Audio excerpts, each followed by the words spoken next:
Welcome to S6 TV Telugu బులెటిన్ల ముందుగా headlines.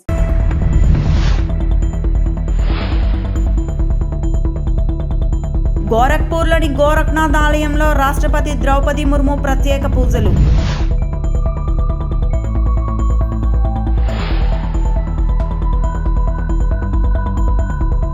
Payakaraopeta BC బాలికల హాస్టల్ను ఆకస్మికంగా తనిఖీ చేసిన హోంమంత్రి అనిత.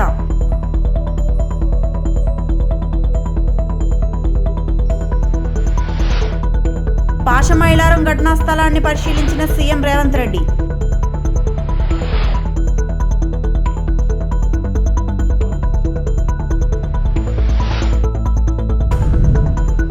నైరుతి రుతుపవనాల కారణంగా మన్య ప్రాంతాల్లో విస్తారంగా వర్షాలు.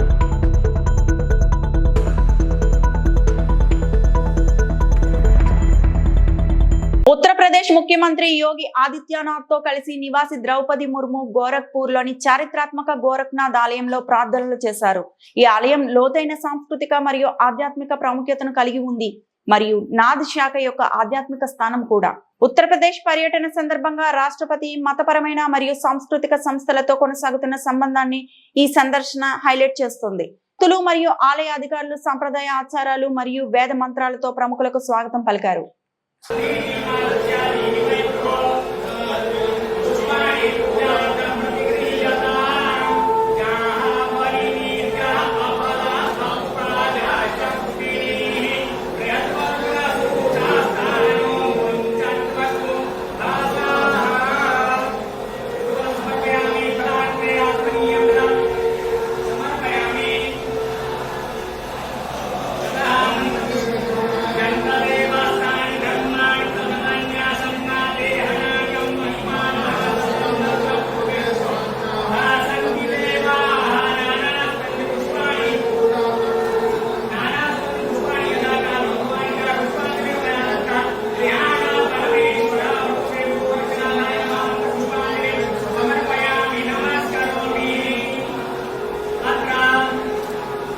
అనకాపల్లి జిల్లా పాయకరావుపేటలోని బీసీ బాలికల కాలేజ్ హాస్టల్ ను హోంమంత్రి వంగలపూడి అనిత ఆకస్మికంగా తనిఖీ చేశారు. విద్యార్థుల యోగక్షేమాలను అడిగి తెలుసుకున్న మంత్రి హాస్టల్లోని సమస్యలపై తీవ్ర అసంతృప్తి వ్యక్తం చేశారు. సీసీ కెమెరాలు లేకపోవడం పట్ల మంత్రి ఆగ్రహం వ్యక్తం చేశారు. విద్యార్థులతో కలిసి భోజనం చేసిన మంత్రి ఆహార నాణ్యతను తక్కువగా ఉండటంతో అధికారులపై సీరియస్ అయ్యారు. మెనూలో ఉన్న పదార్థాలను సరైన విధంగా అమలు చేయకపోవడాన్ని గుర్తించారు. ప్రభుత్వ హాస్టల్లో కూడా సన్న బియ్యాన్ని వాడాలని స్పష్టం చేశారు. ఈ సందర్భంగా మంత్రి అనిత విద్యార్థులను ధైర్యంగా ఉండాలని, సామాజిక మాధ్యమాలపై అప్రమత్తంగా ఉండాలని సూచించారు. తక్షణమే హాస్టల్లోని సీసీ కెమెరాలు ఏర్పాటు చేయాలని ఆమె అధికారులకు ఆదేశించారు. హాస్టల్పై సమగ్ర విచారణ జరిపి 2 రోజుల్లో నివేదిక ఇవ్వాలని మంత్రి అనిత ఆదేశించారు.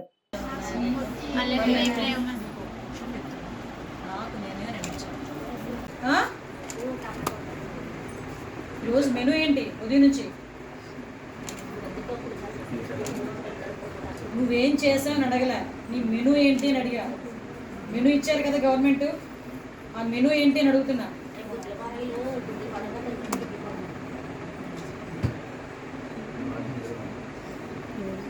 భోజనం కూడా సరిగా లేదు.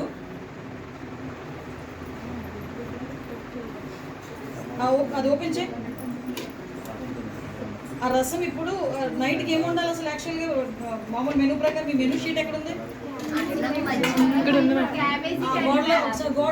పాషమైలారం ప్రమాద ఘటనపై సమగ్ర నివేదిక ఇవ్వాలని పరిశ్రమల శాఖ అధికారులకు తెలంగాణ సీఎం రేవంత్ రెడ్డి ఆదేశాలు జారీ చేశారు. ప్రమాద స్థలాన్ని సందర్శించిన రేవంత్ రెడ్డి భవన శిథిలాలను పరిశీలించారు. ప్రమాద ఘటన సహాయ చర్యల గురించి అడిగి తెలుసుకున్నారు.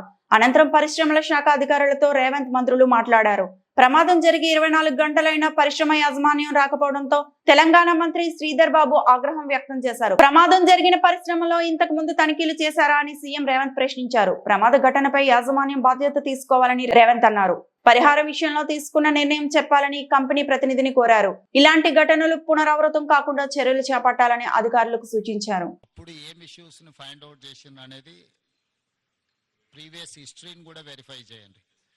దాని తర్వాత ఇప్పుడు జరిగిన యాక్సిడెంట్కు ఎక్స్పర్ట్స్ను పెట్టి వాళ్ళు ఎక్స్పర్ట్స్ ఒపీనియన్ కలెక్ట్ చేయండి. జనరల్ ఒపీనియన్స్ లేకపోతే అజంప్షన్స్తోని don't conclude with assumption or general opinion. I need specific reason for this accident, then only we can address. ఇప్పుడు ఈరోజు ఇక్కడ జరిగింది, ఇట్లాంటి సిమిలర్ ఇతర పరిశ్రమలలో కూడా ఇట్లాంటి సమస్య రాకుండా ఉండాలంటే మనం ఏం ఇన్స్ట్రక్షన్స్ ఇవ్వాలి, వీటి మీద ఫోకస్ పెట్టాలనేది కూడా మనకు అర్థం కావాలి. దీని నుంచి మీరు నేర్చుకోవాల్సింది, దీని నుంచి చూడాల్సింది రెండు ఉన్నాయి. ఒకటి డీటెయిల్ రిపోర్ట్ కావాలి. నాకు డీటెయిల్ రిపోర్ట్ మీద ఇమ్మీడియట్గా మీరు దీన్ని అడ్రస్ చేయండి. ఈ అంటే ఎక్స్పర్ట్స్ను కాన్స్టిట్యూట్ చేయండి. ఇట్ ఈస్ జనరల్ ఒపీనియన్స్ మీద పోకండి. దీని రిలేట్ ఏముందో ఆల్రెడీ ఇన్స్పెక్షన్ చేసిన వాళ్ళని వేయకండి, బయట నుంచి ఆఫీసర్లను డెప్యూట్ చేయండి. ఆల్రెడీ ఇన్స్పెక్షన్ చేసి ఆల్రెడీ దీని మీద ఉన్న వాళ్ళను మళ్ళీ ఒపీనియన్కి ఇస్తే they don't say anything. So కొత్త వాళ్ళను దీన్ని వేసి దీని మీద టోటల్గా డీటెయిల్ రిపోర్ట్ అనేది దీని మీద ఇమ్మీడియట్గా తీసుకోండి. ఈ రిపోర్ట్స్ బేసిస్ మీద ఈ పాశమైలారంలో ఉన్న ఇండస్ట్రీలో ఇట్లాంటివి ఏమేమి ఉన్నాయి, వేటి మీద ఇంకా ఇట్లాంటి గతంలో ఇట్లాంటి ఏమైనా డెఫిషియన్సీ ఉండి వాళ్ళకి నోటీసులు ఇస్తే వాళ్ళు కంప్లై చేసిండ్రా లేదా, ఇమ్మీడియట్గా మిగతా వాటిని కూడా అడ్రస్ చేయాలి. మీకు ఇన్సిడెంట్ యాక్సిడెంట్ కానంత వరకు అంత బాగానే కనిపిస్తుంది. ఒక్కసారి సీరియస్ ఇష్యూ అయితే మళ్ళీ తర్వాత ఇదవుద్ది. దాని తర్వాత మళ్ళీ జరిగిన తర్వాత నువ్వేం చేయడానికి లేదు. కాబట్టి ఇమ్మీడియట్గా మా అధికారులను అందరిని ఇచ్చి నువ్వు పర్సనల్గా సూపర్వైజ్ చేసి దీని మీద రిపోర్ట్స్ అన్నిటిని కూడా మీరు పర్సనల్ కూర్చొని చేయండి. This point number 1. రంగనాథ్, మీరు ఎవరి డిజాస్టర్ మేనేజ్మెంట్ ఎవరు లీడ్ చేస్తారు? మూడవది, ఇప్పుడు ఆ కొలాప్సబుల్ కండిషన్స్లో ఉన్న స్ట్రక్చర్స్ని ఫర్దర్ యాక్సిడెంట్ జరగకుండా దాన్ని ఎట్లా రిమూవ్ చేయాలనేది మూడో ఇష్యూ. సో ఈ అన్ని డిపార్ట్మెంట్ను కోఆర్డినేట్ చేయాలంటే you should have some mechanism to handle. ఇప్పుడు టుడే టుమారో అటెన్షన్ అంతూ ఉంటుంది, 2 రోజుల తర్వాత ఈ అటెన్షన్ లేకపోతే మళ్ళీ ఇంకేదో యాక్సిడెంట్ జరిగింది అనుకో, ఎక్స్టెన్షన్ ఆఫ్ దిస్ యాక్సిడెంట్, అది ప్రాబ్లం అవుద్ది. కాబట్టి నువ్వు ఇమ్మీడియట్గా దానికోసం మీరు స్పెసిఫిక్ రోల్ క్లారిటీ ఇచ్చుకుంటూ మీరు ఆఫీసర్స్ని డెప్యూట్ చేయండి. సెకండ్ థింగ్, ఆ కంపెనీ రిలేట్ వాళ్ళని కూడా ఎవరు అకౌంటబుల్ పర్సన్ ఉందో వాళ్ళందరిని కూడా లైన్ అప్ చేయండి.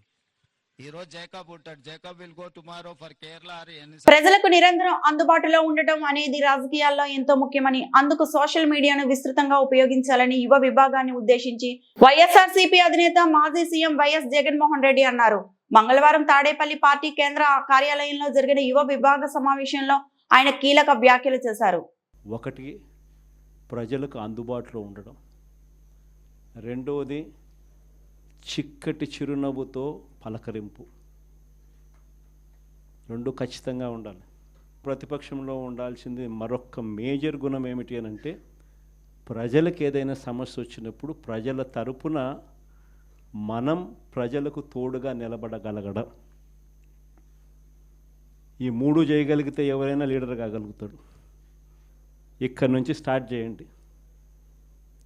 నియోజకవర్గం స్థాయిలో నియోజకవర్గ అధ్యక్షుడిగా ఉన్న ప్రతి ఒక్కరికి నేను చెప్తా ఉన్నా, ఈ రోజు నుంచి స్టార్ట్ చేయండి. మనం ఈరోజు చూసేది యూత్ అధ్యక్షుడిగా, నియోజకవర్గం ఇన్ఛార్జిగా, యూత్ అధ్యక్షుడిగా ఫస్ట్ అడిగే ఇది. మీ చివరి అడుగు ఎమ్మెల్యే కావడం, అది గుర్తుపెట్టుకోండి. ప్రతిపక్షంలో ఉన్నప్పుడే ఇవన్నీ బలంగా మనం తయారు చేసుకునే వెసులుబాటు మనకు ఉంటుంది. వెసులుబాటులోకి రావాలి.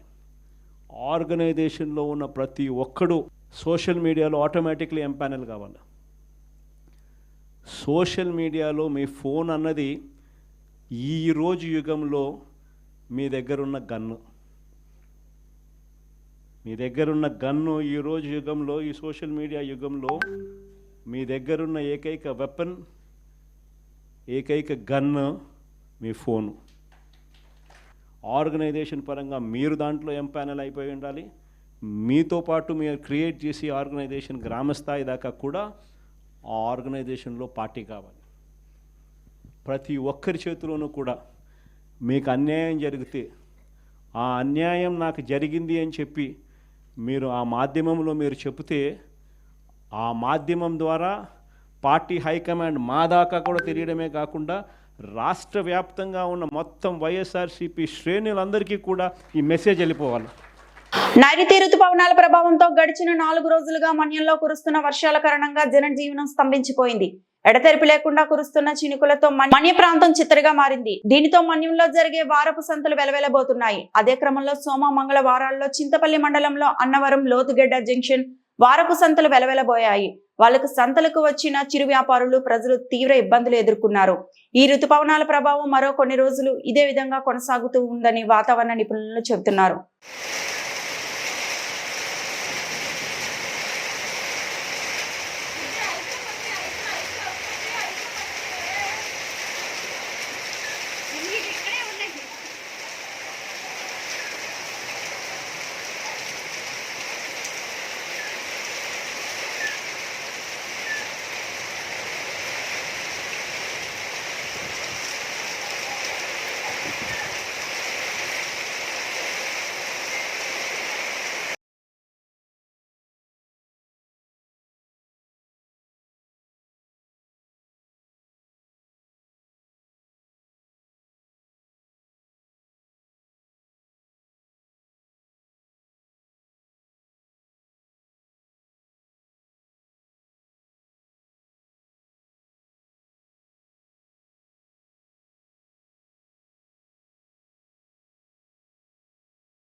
ఘోర రోడ్డు ప్రమాదం. ఇసుక లారీ అతివేగం, ఒక మూగజీవి మృతి.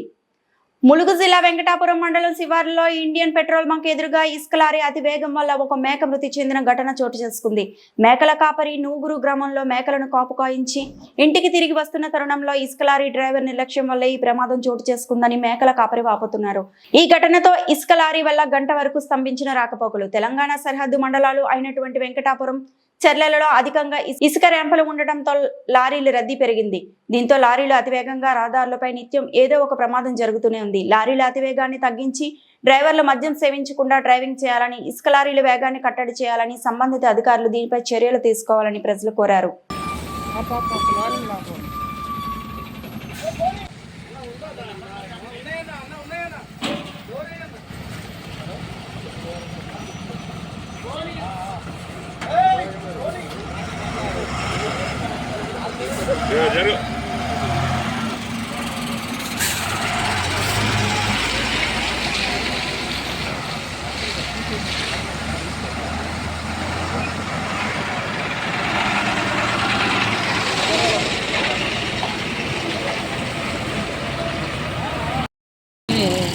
కోరుకుంటే గట్రా చేస్తుంది ధర్మయ్య. కళ్ళతో ఆపుతూనే ఉన్నాడట ఆయన.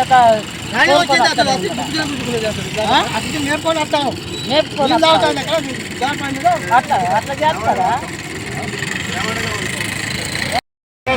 మేకలు 100 అటు మేపుకొని వస్తాను. నూగురు గట్టుకు పోయి మేపుకొని మెల్లగా రోడ్డు పక్కన పెట్టి వస్తాను. ఒక మేక అటు పోయింది. అటు నుంచి తిరిగాక తోక్కిండు. అది చెయ్యి అడ్డం పెట్టిన, కొద్దిగా ఆగు యువతలకు దాడుతుంది అనే లోపల అయిపోయింది. కథం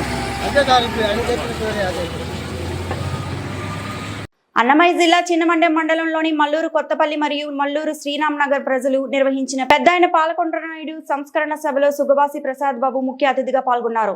ఈ సందర్భంగా ఆయన మాట్లాడుతూ, ఏ గ్రామానికి వెళ్ళినా, ఏ పల్లెకి వెళ్ళినా ఈ పనులన్నీ మీ తండ్రి గారు చేసినవే.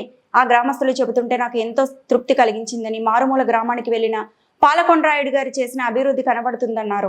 తన తండ్రి పార్టీ పెట్టిన నాటి నుంచి తుది శ్వాస విడిచే వరకు పార్టీలోనే కొనసాగారని, పార్టీని, పాలకొండరాయుడిని ఇక్కడ ప్రజలు ఏనాడు వేరుగా చూడలేదన్నారు. తనని కొందరు టీడీపీ నుంచి వెళ్లగొట్టాలని చూస్తున్నారని, తాను టీడీపీలోనే కొనసాగుతానని, మాకు జరుగుతున్న అన్యాయాలను పార్టీ అధిష్టానం దృష్టికి తీసుకెళ్తానన్నారు.